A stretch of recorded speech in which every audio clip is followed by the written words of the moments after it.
Il y a bien un truc que j'adore en séduction et qui parfois démoralise tous les hommes qui pensaient qu'un bon profil serait suffisant, c'est la conversation.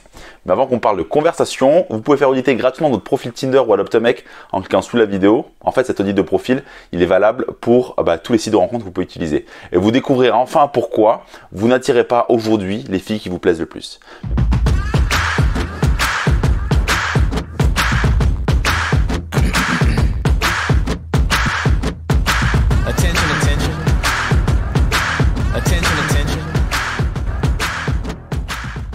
Mais maintenant, revenons-en à la conversation. Que ce soit sur une appli, en appel ou bien en rendez-vous, votre manière de mener la conversation va déterminer si oui ou non la fille aura envie de continuer à vous parler ou vous revoir. C'est pour ça qu'aujourd'hui, je vous propose un petit jeu. J'ai envie que pendant les 2 prochaines minutes, vous preniez la place à mes côtés, comme si on était ensemble lors d'un coaching de Limitless Matching, et que vous essayiez de répondre à l'exercice que j'ai préparé.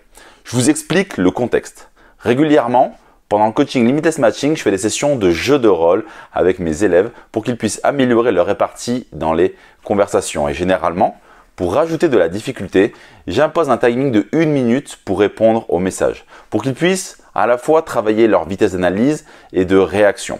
Mais pour aujourd'hui, pour vous qui regardez cette vidéo, il n'y aura pas de chrono. Vous aurez juste à mettre la vidéo sur pause. Alors voilà comment ça va se passer. Je vais vous mettre une capture d'écran d'une simulation de conversation sur Tinder entre un de mes élèves, Xavier, et avec une fille qui, pour le coup, j'avais demandé à Sophie, ma femme, de se prêter au jeu. Et je vais vous demander d'essayer de réfléchir à quel message vous auriez envoyé pour continuer la discussion. Alors voici la capture d'écran. En jaune, c'est Xavier, mon élève, et en violet, c'est Sophie. Alors comme vous pouvez le voir, elle vient tout juste de répondre « Oh !» lorsqu'il a dit « J'ai une question importante pour toi ». C'est là que ça devient intéressant, car je vous le dis d'avance. Là, il y a un message précis à envoyer. Donc mettez la vidéo sur pause, réfléchissez et on se trouve après pour la réponse. Ok, maintenant que vous avez réfléchi et avant de vous donner la réponse, je voudrais vous féliciter si vous avez joué le jeu, car je me doute que tous ceux qui regarderont la vidéo ne le feront pas. Mais sachez que c'est réellement en faisant ce genre d'exercice régulièrement que vous allez vous améliorer. Ok, à présent passons aux choses sérieuses. Mais avant de vous dire ce que j'aurais répondu, il faut que je vous explique ce qui est primordial pour séduire une fille lors d'une conversation ou lors d'un rendez-vous. Le plus important, avant tout, c'est de garder de lead ou de contrôler les échanges si ça vous parle plus. Votre rôle en tant qu'homme, c'est de diriger la conversation où vous avez envie qu'elle aille. C'est vous en fait qui menez la danse. Maintenant, on va en revenir à Xavier. Quand on relit en fait ce qu'il a écrit, on voit qu'il a une bonne première phrase d'accroche.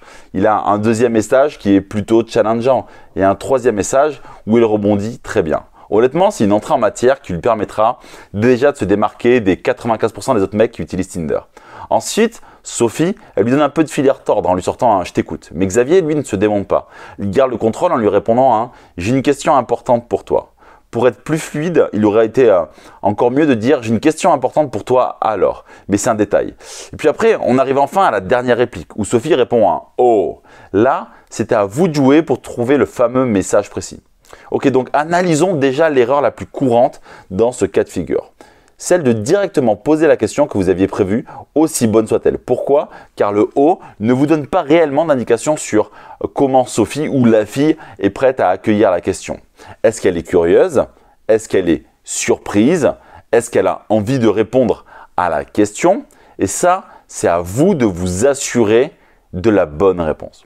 Surtout à ce stade de la conversation où vous n'avez pas encore réellement créé de confort, c'est important de savoir. Donc avant de se précipiter, il est important de valider qu'elle est OK pour que vous lui posiez et même par la même occasion pour me faire monter un peu de tension et de curiosité. Personnellement, pour m'assurer de tout ça, voilà ce que j'aurais répondu. Oh, tu as peur de la question que je vais te poser ou tu n'as pas envie d'y répondre? Ça permet de montrer 2 choses. La première, c'est que vous ne balancez pas votre question n'importe comment, comme si vous l'aviez préparée à l'avance pour la poser à tout prix. Deuxièmement, vous la surprenez et ça prouve que vous gardez le contrôle de la conversation. Et si elle veut savoir ce que vous allez lui demander, simplement, elle va devoir faire preuve d'un peu plus d'effort que d'un simple « oh ». Voilà donc comment concrètement, ce que vous devez retenir de cette analyse. C'est que vous devez être là avant tout pour la faire réagir et pour la challenger, pour vous démarquer.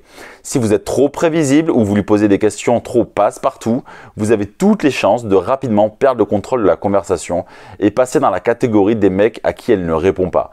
J'espère que ce petit exercice vous aura été utile et qu'il vous aura plu. N'hésitez pas à me laisser un commentaire sous la vidéo pour me dire ce que vous en pensez. Allez également dans la description de cette vidéo pour demander votre audit de profil qui est totalement offert. Et en attendant, on se retrouve la prochaine pour une nouvelle vidéo pleine de bons conseils. C'était Clément depuis Bordeaux et moi je vous dis ciao!